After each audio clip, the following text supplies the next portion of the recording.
Okay, so this video is going to take you through pseudocode. Pseudocode, remember, is like a made-up programming language which people use to help develop code. So it's not making the code, it's used by programmers whilst they're planning. So this is a guide from CIE which I'm going to go through with you guys now. I'm going to timestamp things so you can jump to it. You know how to do repeat loops, so you have a repeat, you then have an until, you have a condition, and you have whatever's inside the loop. Easy enough. You have your data types. So if we're assigning a value, so for example, let me just put a notepad. If we're doing this, score equals 40. We're assigning 40, that's what it's called, assign, into score, which is going on here. 40 going into score, or value going into variable. Assignment, you use an arrow.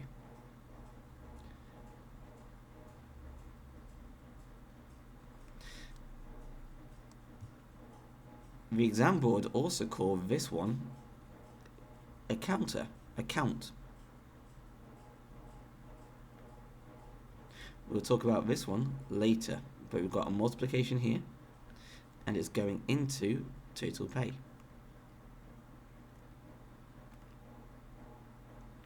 Try and do your own. So your challenge is, I want lives in a game to go up by 1. How would you do that in pseudocode? Lives to go up by 1. Do it in Python, do it in pseudocode. Okay. So, lives, arrow, lives plus 1. And in programming, lives equals lives plus 1. Nice and easy.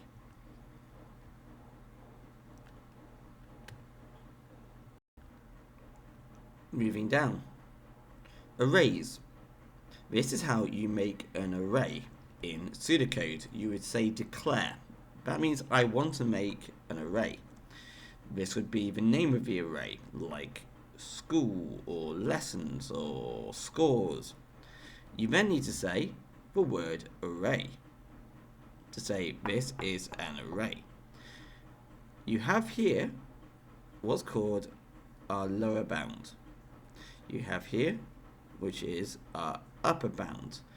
So for example, if we are going to be making a array, and we know that we're going to have 10 people's names added, and we did it in pseudocode, it will be declare names, and then what we'll have to do is dot dot array, square brackets. You have your lower bound, so you don't actually have to put this in, you can just put in 1 to 10 of data type. So the data type is, for names, string.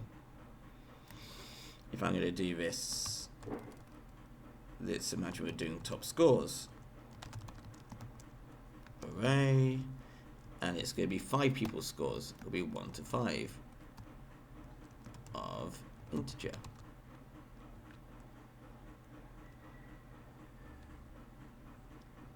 Here are some examples. So you've got lower bound, you've got upper bound. What does it go up to? Where does it start? Where does it go up to? Using arrays. What we're saying here is we're going to put Ali in position 1. In pseudocode, position 1 is basically 0. So it's basically saying we're going to put Ali, if I just did the array, names, and we're going to do Ali, just like that.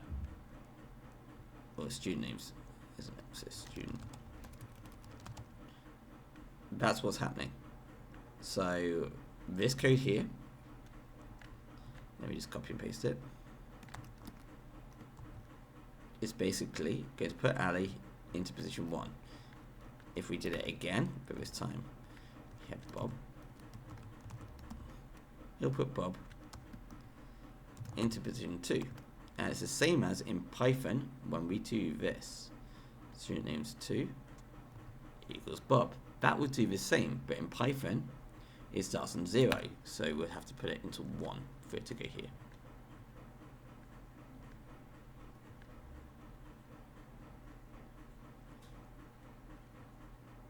This is an interesting one.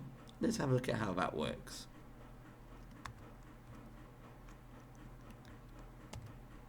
So imagine we've got student names equals, we're going to have Bob, Alice, Luke. And we did a loop. So for I in range, and we're going to do 0 to 3. So we treat this as Python. So let's change that to an equal sign. And let's do n, not I.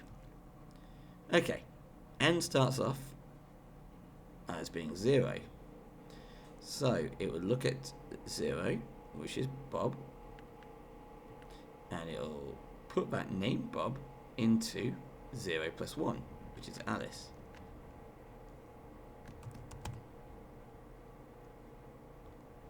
It'll loop again, and will become 1.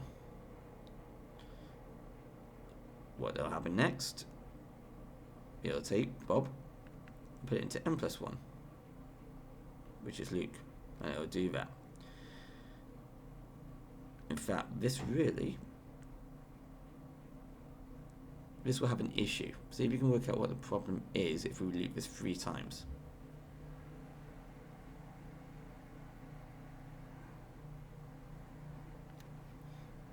How would you fix it?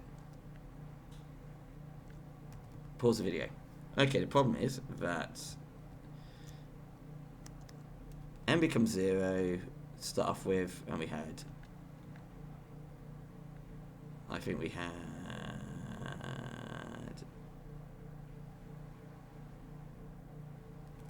Alice in here. I think I've screwed this up to start off with, so my gosh. Let me just pause for a second. I can't remember if I screwed this up or not, so I'm going to do this again. So that's 0, that's 1, that's 2. N starts on 0, Alice, and we put Alice into student n plus 1, into 1. So Alice, we're going here. It loops again, n becomes 1. So student names 1 will be put into student names n plus 1.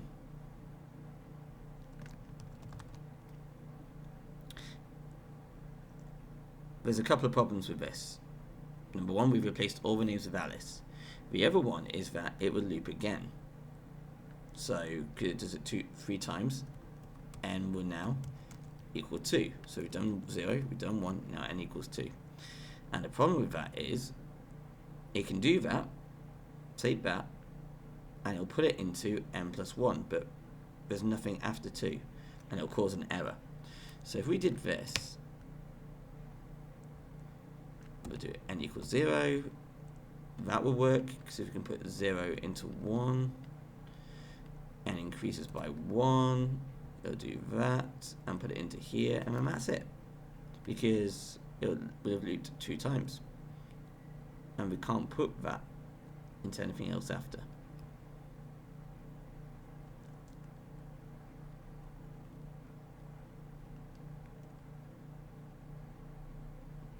Okay, so what does this mean?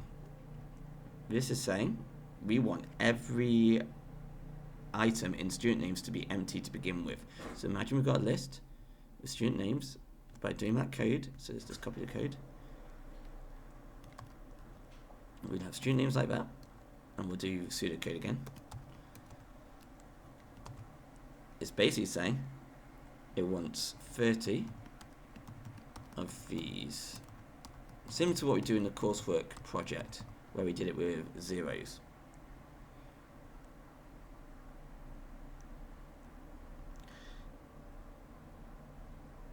However, what we need to do is do it like this and not like the above. The above won't work. This will not work. So that's what it means, but it won't work like that. So like we did with the coursework project, we had to do it as a loop. For I, 1 to 30, so 30 times, we're going to take speech marks and put them into student names and the index number, and then make index go up by 1. Now in pseudocode you have to do this. Next count, next I, next whatever, index. In Python you don't. So the first time it loops, I is going to be 1, and it's going to put that inside position 1. So put speech marks inside student names position 1. It loops again and again and again until we get to 30. In Python, we've done this before. It's for I in range 0 to 30, and it's student names square bracket I equals that. And that is if we are going to be using 30 spaces in our array.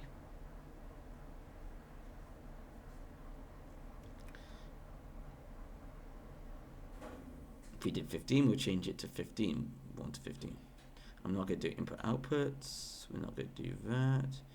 We're not going to do if statements, if then else end if, or if then end if we don't have an else.